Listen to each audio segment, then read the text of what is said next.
Muazzamxonni anchadan beri kuzatardim.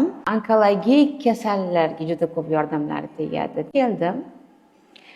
Yanayam hayratda qoldim, chunki ham tekin, ham uyimda hech narsa qolmagan olib keldim. Bolalar tuzalsin, sog' bo'lsin, asosiy sponsor o'zimman deb gapirdilar. Hammamiz birgalashib yana ozgina yordam bersak yaxshi bo'lardi, xudo xolasa. Men ham siz bilan telefon qilganingizda xursand bo'ldim, chunki o'sha sobiq Afsun mahsulotlaridan foydalanib turardim. Sovunlari, shampunlari, keyin mana maysaradan ichib turadi, karatsin oyog'idan.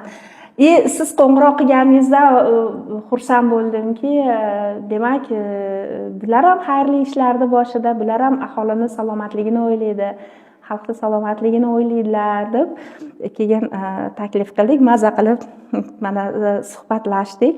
Haqiqatan o'zim ham ichib turaman, tavsiya qilaman.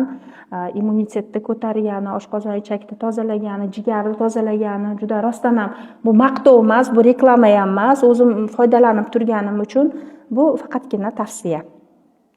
Doktor Muazzam tavsiya qiladi.